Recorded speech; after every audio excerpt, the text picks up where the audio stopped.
ఇక నేపాల్లో పరిస్థితి అయితే రక్తసిక్తం అయిపోయిందండి. కారణం ఏంటి?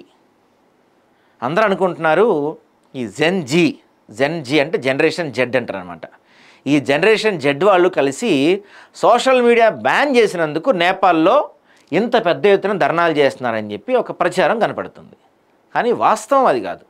నేపాల్లో జరుగుతుంది వేరు, ప్రపంచానికి చూపిస్తుంది వేరు. చాలామంది ఇన్ఫ్లుయెన్సర్లు, నేపాల్కి సంబంధించిన ఇన్ఫ్లుయెన్సర్లు కొన్ని వీడియోస్ రిలీజ్ చేశారు సోషల్ మీడియాలో. ఆ వీడియోస్లో క్లియర్గా అర్థమవుతుంది ఏంటంటే నేపాల్లో విపరీతమైన అవినీతి విపరీతం అయిపోయిందంట. నేపాల్ ప్రజలు మాత్రం అడుక్కు తినే పరిస్థితుల్లో ఉంటే నేపాల్ ప్రధానులు, రాజులు, వీళ్ళందరూ మంత్రులు, వాళ్ళ కుటుంబాలు మాత్రం చక్కగా కోట్ల వాచ్లు ధరిస్తాం, లగ్జరీలుగా గడపటం, విదేశాల్లో చదువుకోవటం, విదేశాల్లో విలాసవంతమైన జీవితాలు గడపటం, ఇట్లాంటివన్నీ చూసి విసిగిపోయి జెన్ జెడ్ అంటే ఈ జెన్ జీ అంటారనమాట. ఎవరు 1995 నుంచి 2010 మధ్యలో పుట్టిన వాళ్ళందరినీ కూడా మనం ఈ జెన్ జీ అంటుంటాం అనమాట. అంటే జనరేషన్ జెడ్ అనమాట వీళ్ళు. సో వీళ్ళు ఒక్కసారిగా ఈ నిరసనలు చేయడం మొదలుపెట్టారు. కానీ ఇది చాలా గ్రేట్ అండి. మన దగ్గర కూడా ఇట్లాంటి ఒకటి ప్రారంభం అయితే బాగుంటుంది. ఎందుకంటే ఈ రాజకీయ నాయకుల అవినీతి, వీళ్ళ మోసాలు, వీళ్ళ కుట్రలు కుతంత్రాలు చూసి విసిగిపోయి ఉన్నాం మనం. అక్కడ యువతులు నిజంగా చాలా చైతన్యం కనపడింది నాలో. ఎందుకంటే ఒక విద్యార్థిని ఫస్ట్ దీన్ని చిన్నగానే మొదలుపెట్టారు. కానీ ఒక విద్యార్థి స్కూల్కి వెళ్ళి తిరిగి వస్తుండగా స్కూల్ బ్యాగ్ ఉండగా బుల్లెట్ తల్లో దించారంట పోలీసులు. స్పాట్ డెడ్ అబ్బాయి. అక్కడి నుంచి ఎప్పుడైతే ఆ రక్తంతో ఉన్న స్టూడెంట్ ఫొటోస్ విత్ బ్యాగ్తో ఉన్న స్టూడెంట్ ఫొటోస్ వైరల్ అయ్యాయో అక్కడి నుంచి ఉధృతిగా మారింది. ఎంత ఉధృతి మారిందంటే యూత్ మొత్తం కలిసి ప్రధానిని తరిమి కొట్టారు రోడ్ల మీద. ఆ దేశ ప్రధానిని రోడ్ల మీద తరిమి వెంటబడి కుక్కను కొడితే వాడు పారిపోయి దుబాయ్ పోయి దక్కుని అంటాడు. ఇది కదా యూత్ చేయాల్సిన పని. స్వామినాథ్ మన గొప్ప వాళ్ళు అందరూ మనకి చెప్పింది ఇదే కదా. యూత్ చేయాల్సిన పని ఇది. కుదిరితే పరిగెత్తు, అది చేత కాకపోతే నడువు, అది వల్ల కాకపోతే పాకు. అంతేగాని ఎముకలు చచ్చిన వయసు మళ్ళిన సోమరులారా మీరు చచ్చిపోండి అని చెప్తారు ఒక పెద్ద ఆయన. ఎందుకంటే మన దగ్గర ఉన్న యూత్ మొత్తం కూర్చొని నువ్వేం చేస్తావురా రోజు మొత్తంలో అంటే నేను గంటలు ఇన్స్టాగ్రామ్ చూస్తా, గంటలు ఫేస్బుక్ వాడతా, గంటలు స్నాప్చాట్ వాడతా, నేను ఫోన్లు మాట్లాడతాను, చాటింగ్ చేస్తాను, ఫ్లట్టింగ్ చేస్తాను, రీల్స్ చేస్తాను. తెలుగు సినిమా ఇండస్ట్రీలోనో లేకపోతే ఇంకేదైనా సినిమాలు రిలీజ్ అయితే ఆ సినిమాలకి బానిసత్వం చేస్తాను. మాకు ఇష్టమైన రాజకీయ నాయకుడి కోసం వాడి జెండా మోసే కూలీగా మారుతాను. వాడిచ్చే బిర్యానీతో జీవితాంతం గడిపేస్తాను. వాడి కాళ్ళ దగ్గర బతికేస్తాను. ఇది మన యూత్ చేస్తున్న పని ప్రస్తుతానికి. ఒకసారి చిన్న దేశమైనా మన పక్క దేశం నేపాల్ చూసి సిగ్గు తెచ్చుకోండి. మన యూత్ అంతా సిగ్గు తెచ్చుకోవాల్సిన అవసరం ఖచ్చితంగా ఉంది. మారాల్సిన అవసరం ఎంతైనా కనపడుతుంది. అవినీతి మన దగ్గర లేదా? మన దగ్గర దీనికన్నా డబుల్ ఉందండి అవినీతి. మన దగ్గర డబుల్ కాదు, ఇంకెక్కువ మన దగ్గర అవినీతి. కానీ అడిగేవాడు ఎవడు? మాట్లాడేవాడు ఎవడు? ప్రశ్నించేవాడు ఎవడు? ప్రభుత్వాలని ఇప్పుడు చుట్టుపక్కల మనం ఇట్లాంటివి చూస్తూ ఉన్నాం. ఆ మధ్య బంగ్లాదేశ్లో జరిగింది. బంగ్లాదేశ్లో కూడా షేక్ హసీనా ఆమె ఆగడాలు ఎక్కువైపోయినా మొత్తం ఆమె తిరగబడ్డారు. ఇప్పుడు నేపాల్లో. కాబట్టి ఎవరైనా సరే రాజకీయ నాయకులు మీరు గుర్తుపెట్టుకోవాల్సింది ఏంటంటే ఏదో ఒక రోజు ఇండియాలో కూడా ఈ పరిస్థితి రాక మానదు. ఏదో ఒక రోజు ఖచ్చితంగా ఇండియాలో కూడా వస్తుంది. కాబట్టి మీ అవినీతి, మీ రాజ్యాలను ఎవడో కలిసాడనుకుంటే మిమ్మల్ని కూడా నేపాల్ ప్రధానిని బట్టలిప్పి తరిమినట్టు మిమ్మల్ని కూడా తరిమే రోజు ఎక్కువ దూరం లేదు. గుర్తుపెట్టుకోండి మీరు. ఇది ఆగ్రహ జ్వాలల నేపథ్యంలో రాజీనామా చేసిన ఓలీ ప్రధాని దుబాయ్ బారిపోయినట్లు ప్రచారం అంట. సోషల్ మీడియా నిషేధంపై నిరసనకారుల ఆగ్రహం. 20 మంది ప్రాణాలు కోల్పోయారు. రాళ్లతో, రబ్బర్ బుల్లెట్లతో భద్రతలపై దాడి.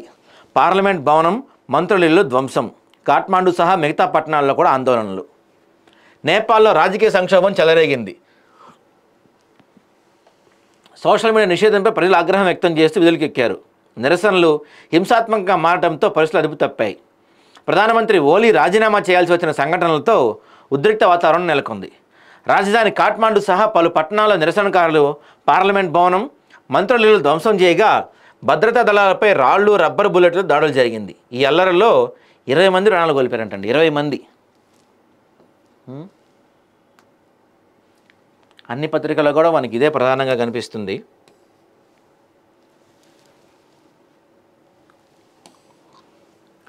సామాజిక మాధ్యమాలపై నిషేధానికి వ్యతిరేకంగా మొదలైన యువత ఉద్యమం నేపాల్ ప్రభుత్వాన్ని దించేసింది. యాక్చువల్గా సోషల్ మీడియా బ్యాన్ వల్ల కాదు ఇది, మన ఇండియా మీడియా మొత్తం మనకి ఎందుకో ఇలా చెప్తుంది, కానీ యాక్చువల్గా సోషల్ మీడియా బ్యాన్ చేయటం వల్ల మొదలైన ఉద్యమం కాదండి ఇది. ఈ యొక్క ఆ రాజకీయ నాయకుల పిల్లల వాళ్ళ విలాసాలను సోషల్ మీడియా ద్వారా బయటపెట్టారని చెప్పి దాన్ని అణిచివేస్తానికి సోషల్ మీడియా బ్యాన్ చేశారు. ట్విట్టర్లో చూద్దాం ఒకసారి, మనం ఏమన్నా లేటెస్ట్ ఉన్నాయేమో. ట్రెండింగ్లో ఏముంది?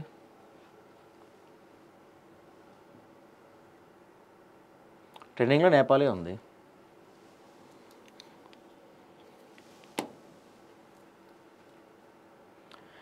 Nepal Hindus are converting rapidly, any states faces the same threat. ఇదిగో రోడ్లపైన యూత్ అంతా.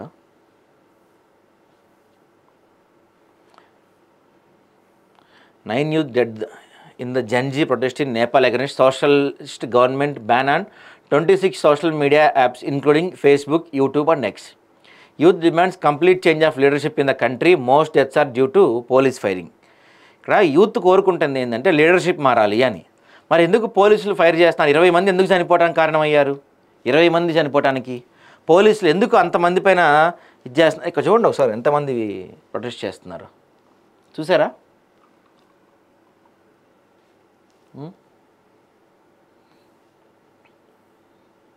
Power of youth, just 2 days and Nepal's Gen Z made history, proves that young boys can reshape politics everywhere.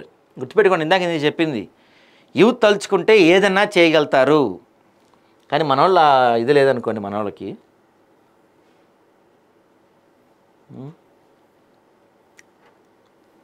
So భయంకరంగా ఉంది పరిస్థితి. నిరసనకారులు అధికార విపక్షం అని చూడకుండా ప్రధాని సహా మంత్రులు, మాజీ ప్రధానుల ఇళ్లపై దాడులు జరిపారు. ఇక్కడ మనకు అబ్జర్వ్ చేయాల్సిన విషయం ఏంటంటే, కేవలం సోషల్ మీడియా బ్యాన్ వల్లే వీళ్ళు నిరసనలు చేపడుతుంటే మాజీ ప్రధాని ఇంటిపైకి ఎందుకు దాడి చేస్తారు? అంటే వీళ్ళ నిరసన సోషల్ మీడియా బ్యాన్ చేసినందుకు కాదు, కరప్షన్ పైన వీళ్ళ యొక్క ఫైట్. ఆ ఫైట్ని బయటికి చూపించకుండా సోషల్ మీడియా బ్యాన్ చేశారు. అది అక్కడ జరుగుతుంది. ఇదిగో మాజీ ప్రధానుల ఇళ్లపై దాడులు జరిపారు. వారి అధికారిక ప్రైవేట్ ఇళ్లకు నిప్పులు పెట్టారు. మాజీ ప్రధాని జల్నాథ్ కనాల్ ఇంటికి ఆందోళనకారులు నిప్పంటించగా ఆ మంటల్లో కనాల్ భార్య రాజ్యలక్ష్మి చిత్రకార్ సజీవ దహనమయ్యారు. ఆర్మీ కొందరు మంత్రులు, వీఐపీలు హెలికాప్టర్లు తమ బ్యారక్లు తరలించగా ఆ ఆకాశమైన మంత్రులపై ఆందోళనకారులు విరుచుకుపడ్డారు. మహిళా మంత్రులపైన కూడా అంట తప్పులేదులే, ఎందుకంటే ఇవాళ రేపు దాన్ని ఏమంటారు, అవినీతి మహిళలే ఎక్కువ చేస్తున్నారు. నిన్న కూడా ఎవరో ఒక ఆమెను సస్పెండ్ చేశారు కదా, మన ఏసీబీ వాళ్ళు పట్టుకున్నారు కదా. చూడండి మొత్తం ఎట్లా ఉందో పరిస్థితి. జైళ్ళు కూడా ధ్వంసం అయిపోయినాయా? ఆర్థిక మంత్రి అంటండి, నేను చూసారా రోడ్డు మీద వెళ్తున్నాయన, ఆర్థిక మంత్రి అంట, తంతున్నాడంట ఆర్థిక మంత్రిని కూడా. నేపాల్ ఆందోళనలో పలు జైళ్లలోని ఖైదీలు అవకాశంగా మలుచుకున్నారు. జలేశ్వర్ జైల్లో 576 మంది ఖైదీలు ఉండగా 575 మంది గేట్లను బద్దలు కొట్టి పారిపోయారు. ఆ ఒక్కడు ఎందుకు ఉండిపోయాడు మరి? కాస్కీ జైలు 981 మంది ఖైదీలు 900 మంది, తులసీపూర్లో 179 మంది ఖైదీలకు 124 మంది, నక్షి జైలు 90 మంది పరారయ్యారు. దీంతో పలు జైళ్లలో ఖైదీలు ఆందోళన చేశారు. ఆందోళన ఉధృతమవుతుండడంతో ఆ జైలు అధికారులు ఖైదీలను స్వచ్ఛందంగా విడుదల చేశారు. దేశవ్యాప్తంగా వివిధ జైళ్ల నుంచి విడుదలైనా లేకపోతే పారిపోయిన ఖైదీల సంఖ్య 6500గా ఉన్నట్టు సమాచారం. ఆందోళనకారులు పార్లమెంట్ భవనంలో వస్తువులను, తుపాకులు ఎత్తుకెళ్లారు. మంచి పని చేశారు. కరప్షన్కి అగనిస్ట్గా ఇట్లాంటివి చెయ్యాలి. ఇట్లాంటివి చేస్తేనే మార్పు వస్తుంది. లేకపోతే మనల్ని అడిగేవాడు ఎవడున్నాళ్లే, మనం ఏమన్నా చేయొచ్చులే అనేది మన రాజకీయ నాయకుల్లో పెరిగిపోతుంది. విచక్షణారహితంగా పిడిగుద్దుల వర్షం కురిపించగా ఆర్థిక మంత్రి నడిరోడ్డుపై తన్నుతూ తరిమికొట్టారు. ఈ పరిణామాల మధ్య ప్రధాని కేపీ ఓలీ రాజీనామా చేయగా దాన్ని ఆమోదించిన దేశాధ్యక్షుడు రామచంద్ర పౌడేల్ కూడా తన పదవిని ఛేదించారు. మాజీ ప్రధాని ప్రచండ పిలుపుతో యువత ఆందోళన పగ్గాలను అందుకునేందుకు కాఠ్మాండు మేయర్ బాలేందర్ షా సిద్ధమయ్యారు. తాజా పరిణామాల నేపథ్యంలో నేపాల్లో పాలనా పగ్గాలను ఆర్మీ చీఫ్ అశోక్ రాజ్ చేపట్టే అవకాశాలు ఉన్నాయి. ఈ అశోక్ రాజ్ వీళ్ళంతా కూడా చైనా తొత్తు అనమాట. వీళ్ళంతా అసలు ఇప్పుడు నేపాల్ ఇట్లా అవటానికి, ఇప్పుడు నేపాల్పై ఇంత పెద్ద తిరుగుబాటు రావడానికి కారణం చైనా.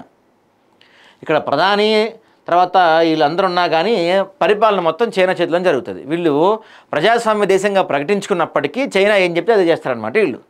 అందుకని యూత్ చూశారు చిర్రెత్తుకొచ్చింది. ఒక్కొక్కరిని రోడ్ల మీద ఉరికి కొడుతున్నారు రోడ్లపైన ఒక్కొక్కరిని.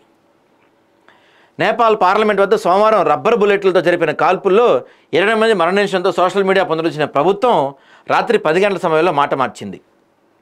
ప్రభుత్వ ఆదేశాలతో సైన్యం, పోలీసులు ప్రజల ఇళ్లలోకి వెళ్లి వందల సంఖ్యలో అరెస్ట్ చేశారు. దీంతో అర్ధరాత్రి నుంచి నేపాల్ బగ్గుమంది. ప్రధాని ఓలీ ఇంటిపై ఆందోళనకారు రాళ్లు రువ్వారు. వారిని చెదరగొట్టేందుకు పోలీసులు గాల్లో కాల్పులు జరిపారు. వేర్వేరు సంఘటనలో మరో 2 ఆందోళనకారులు మృతి చెందారు. దీంతో మంగళవారం ఉదయం నుంచి హింస ఉధృత రూపు దాల్చింది. సోషల్ మీడియాపై నిషేధం విధించాలని ఆదేశించిన సుప్రీంకోర్టు భవనాన్ని ఆందోళనకారులు టార్గెట్గా చేసుకున్నారు. సుప్రీంకోర్టుతో పాటు పలు న్యాయస్థానాలకు నిప్పు పెట్టారు. ప్రధాని ఓలీ ప్రైవేట్ ఇంటిని తగలబెట్టారు. దేశాధ్యక్షుడి నివాసం శీతల్ నివాస్ కార్యాలయాన్ని దహనం చేశారు. సోమవారం నాటి హింసకు సాక్షిగా ఉన్న పార్లమెంటు భవనాన్ని అగ్నికీలలో మండిపోతున్న దృశ్యాలు వైరల్ అవుతున్నాయి. మాజీ ప్రధానులు డాక్టర్ బాబురాం భట్టారాయ్, పుష్పకమల్ వీళ్ళందరూ ఇళ్ళకి నిప్పంటించారంటండి. అయితే ఇందులో జలనాథ్ కన్నాల్ భార్య రాజ్యలక్ష్మి చిత్రకారు సజీవ దహనం అయిపోయినట్టు నేపాల్ పత్రికలు చెప్తున్నాయి. అయితే కొన ఊపిరితో ఉన్న ఆమె హాస్పిటల్లో చనిపోయినట్టు ఇండియా టుడే చెప్తుంది. దేవుబా ఇంటిని తగలబెట్టడానికి ముందు ఆందోళనకారులు అక్కడ ఉన్న వారిపై భీకర దాడులు చేశారు. దేవుబా, ఆయన భార్య నేపాల్ విదేశాంగ శాఖ మంత్రి అర్జు రాణా దేవుబాపై విచక్షణారహితంగా దాడులు చేసిన దృశ్యాలు వైరల్ అవుతున్నాయి. ఇక ఆర్థిక శాఖ మంత్రి 65 ఏళ్ల వయసున్న విష్ణుప్రసాద్ పౌడెల్ను ఆందోళనకారులు తరిమి కొట్టారు. ఆర్మీ బ్యారెక్కుల్లోకి వెళ్ళి దాక్కున్నారంట. రంగంలోకి ఆర్మీ వచ్చింది.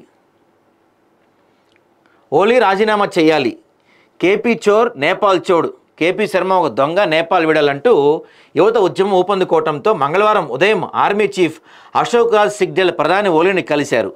మీరు రాజీనామా చేస్తే తప్ప పరిస్థితి సర్దుమణగలేలా లేదు.